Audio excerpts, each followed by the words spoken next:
Hello, this is a Mercenary spotlight on Barbara after her rework on January 6, 2022. Barbara has always been a unit designed to destroy enemies with reflective counters, but started to run into a lot of issues with her fairly aged skill set. Her rework addresses a lot of her issues while providing a few new gimmicks as well. Let's go over her revised skill set. Barbara's first skill is Healing Prohibition. Before normal attack, Barbara applies Healing Prohibition onto her enemies. At +3 and above, this Healing Prohibition comes with the damage amplification. This skill is identical to how it was in her old skill set, but the major difference is that it's no longer stackable, but the damage amplification is higher and it does last longer. Barbara's second skill is Blind Venom. This is Barbara's new utility debuff skill. After normal attack, Barbara applies a specialized attack interference on her enemies, but only if they have a reflective counter skill. A unit affected by Blind Venom will receive DOT damage every turn with triple damage being done to warriors, and their attack and support range will only target front. Barbara's third skill is Allen Javelin Throw. This is Barbara's reworked additional damage skill. After normal attack, Barbara deals defense, barrier, and guard ignoring additional damage based on the number of reflective counters on the enemy. This damage does scale with the enemy's max life. If the enemy has no reflective counters, this skill does 0 damage. If the enemy dies, Purification activates and Barbara is cleansed of any debuffs on her. Barbara's awakening skill is Death Guard. Before normal attack, Barbara gets a 1-turn Death Guard that blocks any damage that she receives. She also gets attack interference immunity for 1 turn as well. Barbara is a warrior that is focused on checking horizontal lanes for units that have a reflective counter skill. Barbara carries an impressive 4-tile attack range and targets front. If a unit has a reflective counter skill, she does additional damage that ignores barriers, guards, and defense that scales with the enemy's max life. With enough crit rate and crit damage, she can one-shot a unit with a reflective counter.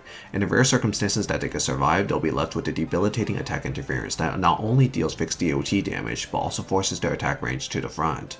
Her Healing Prohibition also comes with a large damage amplification that her and her allies can take advantage of. Barbara also has some very powerful defensive tricks up her sleeve that ensures that she doesn't die to the reflective counters that she is supposed to beat. She gains both Death Guard and attack interference when she attacks. Death Guard in particular is very nice because it blocks any non-guard ignoring damage. In the case that she scores a successful kill, she also removes any debuffs on her. Barbara's main weakness as a unit lies outside of her specialty. Barbara's actual utility to address units that lack reflective counters is very weak. Her base damage is pathetic, so she's unlikely to kill most other units by her own merit. While Barbara is good at protecting herself when she attacks, she's far from tanky otherwise. Barbara's preferred runes are Fatal and Rage runes. If your supports cannot provide her with 100% crit rate, then you may want to run some Fatal runes. Your main priority should be crit damage, which allows her additional damage to hit harder and one-shot any unit that has a counter.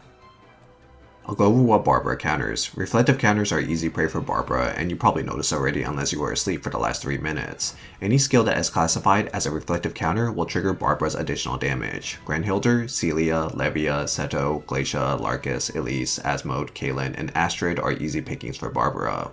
Also be aware about supports that provide reflective counters for their teammates. Sui and Lulu does this, and there may be future supports that also will be able to do this.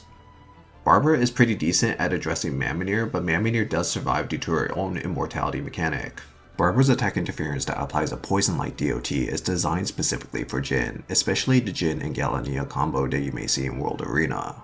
Barbara's poison can deal enough damage to kill Jhin if he's unable to heal in time. I'll now go over some Barbara counters. A unit that doesn't have a reflective counter generally has to not worry about Barbara for the most part. Barbara is not a tanky unit by any means, so most things will just kill her if she's not protected. You don't need any special defense or guard ignoring damage, just regular normal damage works. There does exist 2 reflective counter units that can get Barbara issues, and it's Jhin and Isaac. Isaac's counter ignores guards, which means Barbara's Death Guard is a moot point. If Barbara runs Veronia, Stella, Vinaka, Galania, or Belia, then she will live the encounter and kill Isaac. Jhin is a weird one. Her additional damage is reflected back to her, but she also applies her attack interference onto him, which kind of hurts him. Belia and Galania can provide some units a second chance to live Barbara, which may buy you time to kill her before she gets to attack again. Speaking of Belia's skeletons play a fairly close numbers game when it comes to killing Barbara. Barbara's attack is really low, and her HP is decent, which allows her to survive 1 skeleton potentially, but it's fairly close. If the skeleton came from a unit that has any crit rate or crit damage, the skeleton counter can actually crit and potentially kill Barbara. Furthermore, if Barbara just ends up hitting 2 skeletons, then she's probably guaranteed dead. So some Barbara synergies. Barbara particularly likes crit damage and crit rate, so any unit that can provide that in good amounts are great offensive options. Stella, Belieth, Ceres, Veronia, Delsa, and Vanaka are a few options. Vanaka, Belieth, Galania, and Delsa hidden in particular work well in providing Barbara more forms of survivability, although Barbara is pretty good on her own in terms of that. Perhaps the best overall support is Vanaka, as it provides Barbara another means of damage mitigation to help her live, while also shooting her crit damage through the roof. Stella's offensive buffs are unfortunately removable, but gives Barbara a threat beyond her niche by providing other avenues of damage. Once Barbara starts accumulating a lot of HP and the capability of dealing fixed damage, Barbara becomes an insanely good unit given her tile range especially.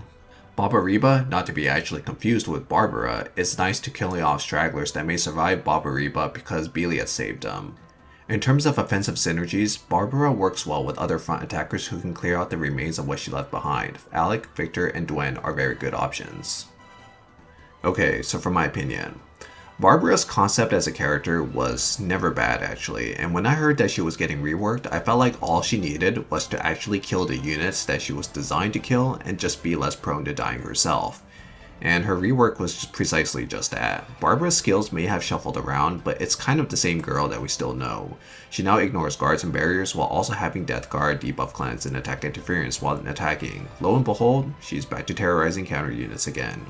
Barbara's impressive tile range is what really makes her work. She essentially checks lanes for counters and allow your other units to move in with less fear of dying. Barbara is a pretty solid World Arena unit and also really shines in Guild War. So the question begs, should you invest in Barbara? And my answer leans towards no. Barbara is vastly improved from her prior form, but she's still a very specialized character. She's designed with a specific purpose to beat out any units with a reflective counter, but she only really does that. Having a specialty is never a bad thing. The issue is that the specialty is a fairly niche one that doesn't always come up often. Counter units are strong, but may not always be prominent in the metagame. In terms of the current metagame, Granhilder and Lettercrat forms aren't terribly common nowadays in regular arena, whereas in World Arena, the only unit that has counters that are mostly seen is Jhin and Isaac, and maybe Elise sometimes. The point being is that if the meta sees little or no reflective counter characters being good, then there's no real reason to use Barbara. She needs a specific type of prey to shine. I also have a lot of problems with her new attack interference skill. It's just an attack interference that applies only to reflective counter units, which she already kind of kills anyways, but in the case that it doesn't, it applies a really janky blind with a really weak DOT.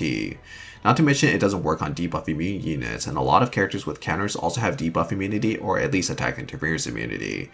It's kind of a weird skill that doesn't really make sense right now, but I guess if there's a new warrior with a reflective counter skill or a new support that gives reflective counters to everyone, then maybe I'm willing to take back my words. But as it is right now, this skill is jank as hell and doesn't really have a place in her skill set other than just to mess with Jhin a bit. This is more of a nitpick than anything. Before I jump into skill progression, I had to write this portion because Barbara's in-game information actually has her additional damage shown to be unlocked at +0, but the web encyclopedia shows it being unlocked until +6. I based my script initially on encyclopedia version, which turned out to make Barbara to be the worst 5-star at +0 to +5 because she only had 2 working skills. But yeah, just note that the Brave 9 book is incorrect as of this video upload. In terms of skill levels, Barbara is fairly done at +0. You can make Barbara just as effective as a +15-1 by just buffing her crit damage by a lot. Barbara's entire skill progression until +6 is just improving her prohibition, which is okay. +6 unlocks her poison, which allows her to beat Jhin now, and the road to +12 is just only improving that poison to make her viable at killing Jhin and not much else right now. Barbara probably holds the title right now for the least useful skill progression up until +13. +13 to +15 is really important in maintaining consistency with Barbara. It greatly improves her max HP scaling damage on a land javelin throw to the point where it gets more flexibility. A major issue with using Barbara is the possibility of the enemy grazing her attack. If the enemy has any agility, then the attack can graze, which may result in the enemy surviving if her crit damage is not up to snuff. Improving her damage on her additional damage allows her to more easily compensate for situations where the enemy grazes her attack, while also providing the possible avenue of running crit rate runes because a lot of 5-star units currently do not provide crit rate for some reason. Overall, Barbara is back to filling her specialized niche now, which makes her usable again. Barbara's core gameplay design was always valuable. If a character even looks like it can fight back with a counter, then they are prey for Barbara's big, long, and hard spear. Ew. Thanks for watching my Barbara's Rework Spotlight. Stay tuned for more.